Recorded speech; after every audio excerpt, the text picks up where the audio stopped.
Dia jatuh terjelupuk dan mengadu kesakitan. "Ustaz, azan," kata J pada Ustaz Wahid. Bila tengok pawang dolah semakin agresif, Ustaz Wahid terus bangun dan azan. Pawang dolah macam jadi lemah dan tak bermaya. Bila tengok keadaan dah jadi kelam kabut tu, Din, anak Pak Mat, menerpa ke arah pawang dolah untuk tenangkan dia. Kawan pawang dolah tersandar dekat dinding keretihan. J bersuara pada pawang dolah.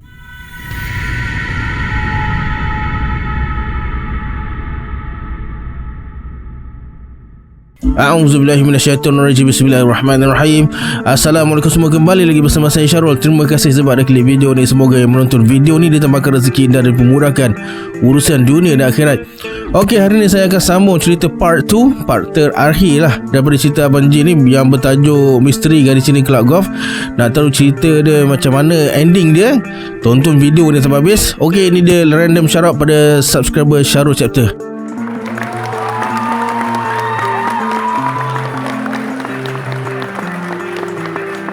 Terima kasih di atas sokongan anda. Kalau anda masuk random sarah pada video akan datang, sila like, subscribe dan komen dalam video ni. Yang mana nak join grup Telegram saya dah letakkan link dekat bawah. Macam biasa, sebelum saya mulakan, jom kita baca selawat dulu. Sallallahu Rabbuna ala nuril mubin Ahmad al-Mustafa Sayyidil Mursalin. Sallallahu Rabbuna ala nuril mubin Ahmad al-Mustafa Sayyidil Mursalin. Sallallahu Rabbuna ala nuril mubin Ahmad al-Mustafa Sayyidil Mursalin. Tanpa buang masa lagi, jom let's jump to Rabak Surah.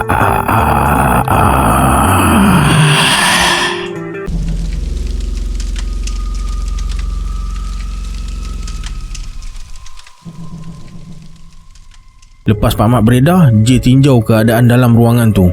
Kemudian J buka tingkap dan pandang ke arah tasik.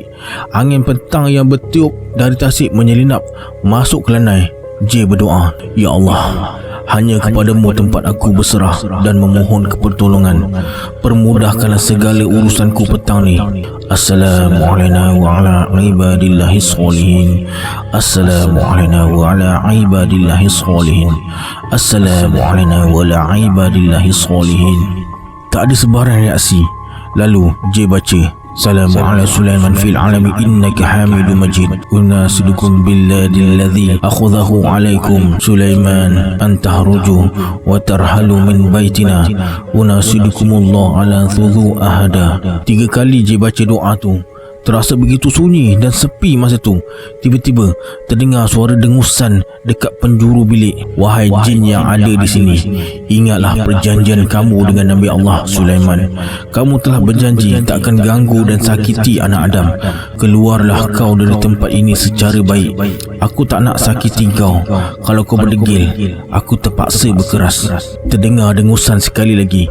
J terus laungkan azan. Selesai azan, dia bersyahadah. Kemudian baca ayat-ayat manzil dan doa Nabi Sulaiman. Tiba-tiba kelihatan gumpalan asap hitam macam dibawa angin keluar ikut tingkap bilik tu.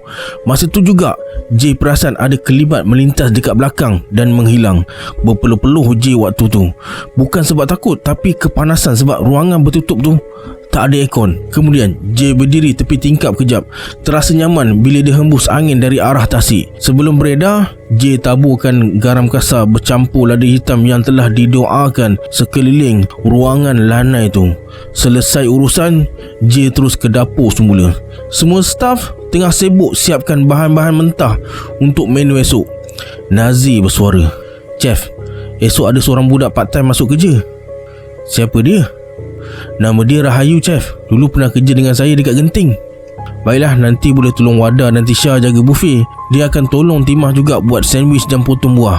Masa Panskat nak pulang tu, Pak Mat tanya J, "Buat apa dekat dalam tu?" Dia cakap, "Tak ada apa saja, tengok-tengok, ambil angin tasik," katanya. Chef tahu kan arwah bapak saya bomoh. Dan saya ada belajar juga sikit-sikit. Saya nampak banyak benda keluar ikut tingkap tadi. Saya nak ingatkan je, hati-hati. Takut nanti dia bawa geng serang Chef. Saya serahkan semua pada Allah, Pak Mat. Harap-harap tak adalah gangguan lagi. J bersalam dengan Pak Mat dan terus pulang.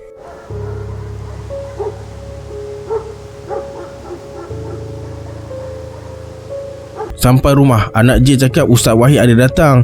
Dia jemput J lah datang rumah selepas maghrib. Ada buat kenduri dan tahlil. Lepas solat maghrib, J terus ke rumah Ustaz Wahid. Rumah J berdekatan dengan taman tempat J tinggal tu lah. Ramai juga jemputan malam tu. Terdengar suara dari cerahan jemputan yang hadir. Chef pun ada. Rupa-rupanya Pak Mat jaga pun ada dekat situ. Ustaz Wahid ni adik ipar saya. Oh ya ke? Lain kali boleh singgah rumah saya kalau kemari lagi. J duduk sebelah Pak Mat dalam majlis tu. Walaupun Ustaz Wahid ni tuan rumah dan juga Ustaz, tapi dia jemput Ustaz Hashim untuk pimpin majlis. Menghormati tetamu katanya. Bila J tanya kenapa bukan dia yang pimpin majlis tu, J perasan sepanjang majlis tu Pak Mat macam resah gelisah, tak selesa. Dia duduk tengah antara J dan Ustaz Wahid tu. Selesai majlis, sebelum pulang, Pak Mat mengadu badan dia rasa berbahang duduk tengah tu antara J dengan Ustaz Wahid tadi. Maaf Pak Mat, saya tak boleh nak komen apa-apa. Cuma mungkin ada kaitan dengan ilmu Pak Mat. Saya balik dulu, nak tidur awal. Esok nak bangun pagi. J sengaja mengelak berbual panjang sebab sedar ada yang tak kena dengan Pak Mat malam tu. Masa J tolak motor, dari cermin side mirror dia, J perasan Pak Mat renung tajam ke arah dia. J baca, Bismillahilladzi la yadurru ma'asmi syai'un fil ardi wala fis sama'i wa huwa sami'un alim. Jazallahu ana sayyidina Muhammad dan sallallahu alaihi wasallam ma huwa ahlu. 3 kali J baca. Selang beberapa minit kemudian J sampai rumah. Sebelum masuk rumah, J baca Bismillahirrahmanirrahim 3 kali dan bagi salam. Petua supaya syaitan tak ikut masuk rumah. Haris, kau dah baca surah Al-Kahfi ke? Malam Jumaat ni bacalah. Lepas tu baca Yasin. Bab solat dan mengaji Al-Quran ni, isteri J memang tegas dengan anak-anak dia berkat hasil didikan arwah bapa mertua. Sebelum pukul 10 malam, J dah baring atas katil. Entah pukul berapa tertidur, dia pun tak pasti. J tersedar bila anak dia yang bongsu kejutkan dia sebab nak terkencing. Baru pukul 2 pagi. Ada sejam lagi untuk sambung tidur ni. J sambung tidur dekat ruang tamu. Tak sampai setengah jam, J terdengar bunyi ketukan dekat pintu. J bangun, terus elak lansir tingkap. Tak ada siapa dekat luar. Kalau ada orang, mesti dia nampak sebab cahaya lampu jalan sampai ke depan rumah dia. Kemudian J baring semula, tapi mata dia terbuka. J gosok cuping telinga dia sambil baca ayat 65 surah Yasin untuk kesan siapa yang ganggu malam tu. Sah gangguan syaitan. Lepas J baca ayat tu 3 kali, J terus baca ayat tu kursi dan ayat 197 surah Al-Baqarah sambil tepuk dalam pintu. Pam! Petua supaya semua makhluk Allah takut bila tengok pintu dan takut nak masuk. J sambung baca surah Yunus ayat 81 40 kali dengan niat kalau ada sihir yang dihantar akan berbalik pada pengirimnya. Lepas tu J tidur semula hingga alarm handphone dia berbunyi pada pukul 4 pagi. Sebelum pukul 5 pagi, J dah sampai tempat kerja. Alhamdulillah semua staf dia tahu apa yang kena buat setiap pagi. Jadi tak perlulah J datang pukul 4 pagi. Pagi tu Fairuz dan Faiz masuk pukul 4 pagi. Macam biasa, Fairuz dan Faiz akan hantar makanan ke padang golf. Hisham pula bawa motor untuk suluh jalan. Sebelum bergerak, J ajar doa menghindar syaitan supaya tak diganggu atau nampak kemunculannya pada mereka bertiga. Syam, dah sampai beritahu saya, kata J. J terus ke kaunter buffet untuk pastikan semuanya mengikut menu yang ditetapkan. Alhamdulillah semua petugas sukan C bagi respon yang baik bila J tanya tentang kualiti makanan dan menu yang disajikan. Tepat pukul 8 pagi, kaunter buffet ditutup untuk persiapan makan tengah hari pula. Chef, budak baru tu dah sampai. Suruh dia lapor diri pada timah. Lepas tu jangan lupa briefing pukul 10 pagi. Ajak semua masuk office. Nazri terus bawa staf baru tu ke dapur. J rasa lega sebab ada staf baru, kuranglah beban staf yang lain. Tepat pukul 10 pagi, semua staf dah berkumpul dekat ofis J, termasuklah Fairuz dan Faiz yang ke padang golf awal pagi tadi. Sebelum mulakan briefing, J suruh staf baru tu perkenalkan dirinya. Namanya Rahayu tapi panggil Ayu je. Lepas briefing, J nampak ada lampu suluh atas troli. Dia suruh Fairuz pulangkan pada Pak Mat semula. Bising pula orang tua tu nanti. Kebetulan Rizal, salah seorang pengawal keselamatan, lalu dekat dapur tu. Rizal bersuara, bagi dekat saya je, Pak Mat MC hari ni. Dia sakit apa Rizal? Entah, kata bini dia batuk-batuk keluar darah. Banyak sangat isap rokok tu, sehari sekotak. Tengah hari tu, lepas semua petugas sukan C selesai makan, mereka semua makan bersama dekat dapur. Sambil makan tu mereka berkongsi cerita pengalaman bekerja dekat tempat lain. Tiba-tiba Ayu menjerit sambil pukul bahu J. Aku tak kacau kau jangan kacau akulah. J yang tengah berdiri nak ambil nasi terkejut. Pinggan dia terlepas dari tangan. Habis berterabur nasi atas lantai. Cepat-cepat J berundur dan bersedia segala kemungkinan yang akan berlaku. Ayu ambil beberapa ketua ayam mentah dan campakkan ke dalam kuali yang berisi minyak panas.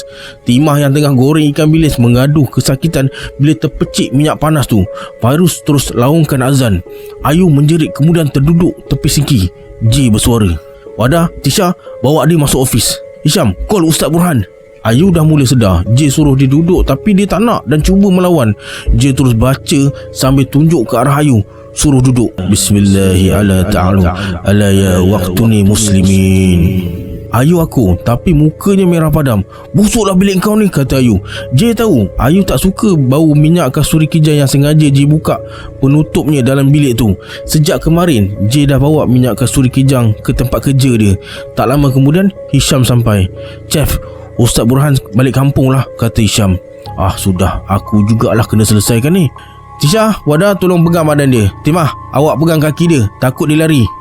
Lepas istighfar dan bersyahadah, J bagi salam. "Assalamualaikum wa ala ibadillahi salihin.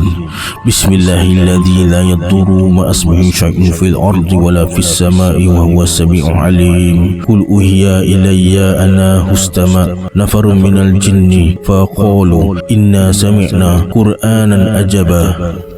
"Panaslah sial, kau nak apa sebenarnya?" "Aku nak kau keluar. Kau fahamkan ayat-ayat yang aku baca tadi?" Ayu hanya mendengus. Tak boleh dilayan benda macam ni. J sambung baca surah Jin ayat kedua. "Yahdi ila rushdi fa'amna bih walan nusyrika bi rabbina ahada." Dah, aku keluar. Kau jangan sampai aku baca hingga ayat keempat teruk kau nanti. Ni cucu aku sayangkan dia, nak jaga dia. Kau balik ke dunia kau, Allah akan jaga dia. Tiba-tiba J rasa ada gangguan lain datang.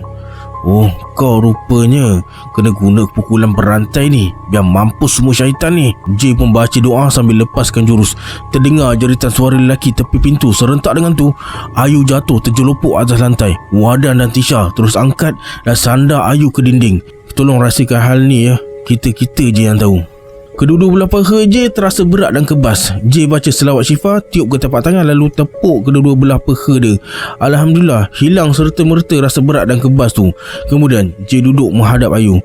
Mereka berdua bertentangan mata. Dari tendengan mata Ayu, J tahu Ayu belum pulih sepenuhnya. J tahan nafas, baca doa dan terus hembuskan ke muka Ayu. "Cepat ambil besen kecil tu," kata J pada Wadah bila tengok Ayu nak muntah. Lepas muntah tu, J suruh Ayu minum air ruqyah dan bersyahadah. Alhamdulillah, dia tunjukkan respon yang baik. Kemudian J baca doa sambil tepuk belakang badan Ayu, berlapikkan tuala.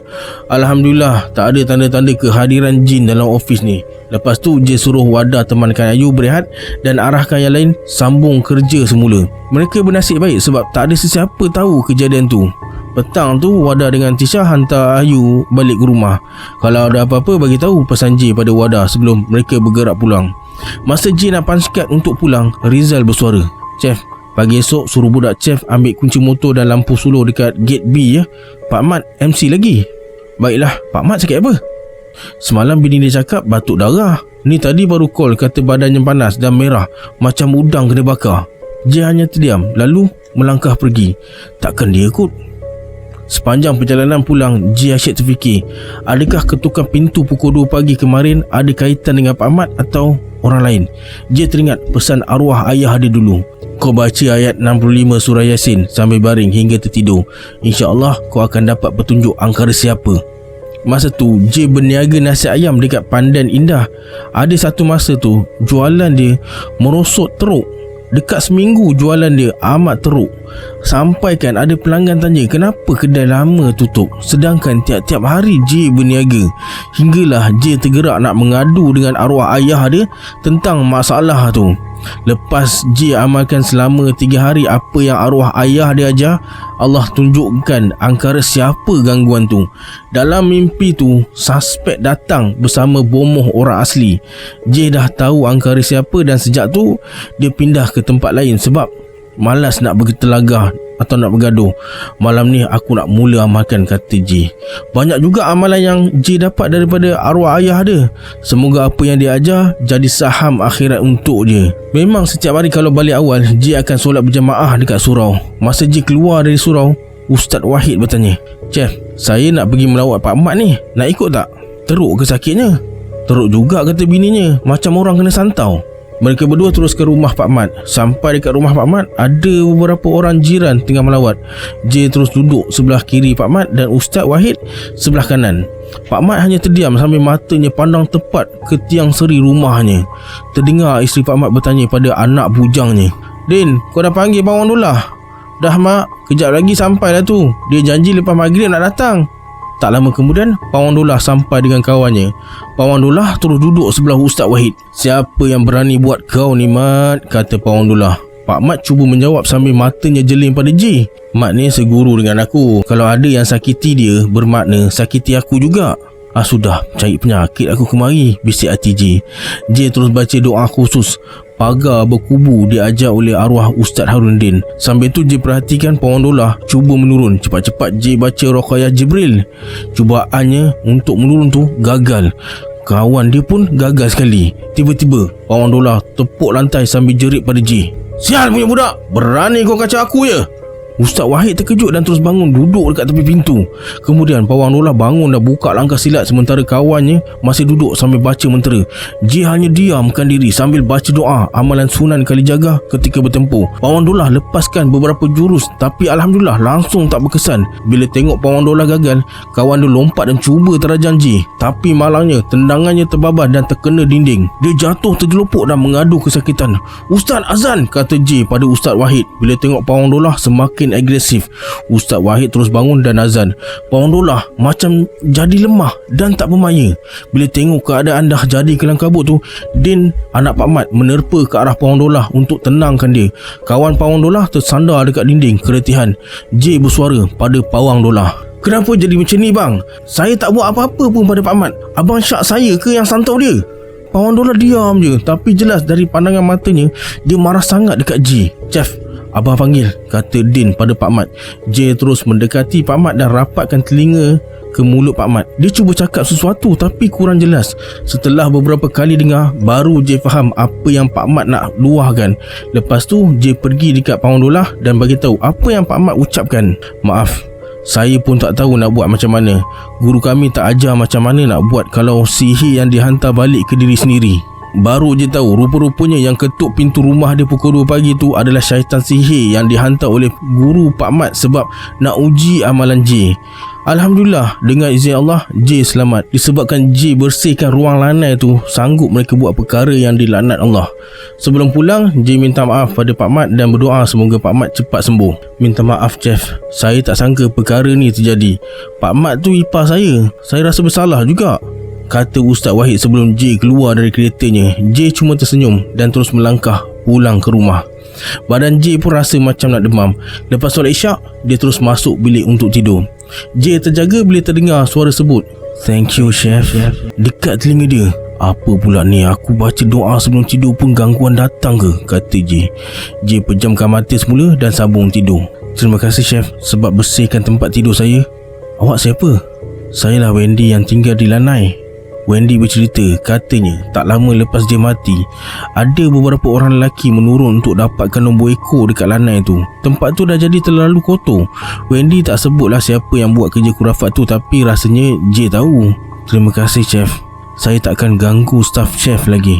Bang, bangun. Abang mengigau ni, cakap dengan seseorang. Astaghfirullahalazim. J terus ke bilik air, cuci muka, kemudian terus ke dapur untuk minum. Dekat pukul 4 pagi ni, bisik hati J. J terus telefon Fairuz nak bagi tahu dia datang lewat pagi tu. Jangan risau Chef, budak-budak dah tahu apa nak buat. Pagi ni Noah dan Nazir hantar makanan ke Padang. Pagi tu J sampai agak lewat sikit. Semua petugas sukan C tengah menjamu selera dekat kafe masa J sampai tu. Alhamdulillah semuanya berjalan lancar seperti dirancang. Lepas sarapan J ke lanai. Tak berkunci pula pintu ni. Kemarin berkunci, bisik hati J. J tolak daun pintu yang sedikit terbuka tu dan terus ke tingkap, pandang ke arah tasik. Tiba-tiba J terhidup bau yang amat wangi dalam bilik tu.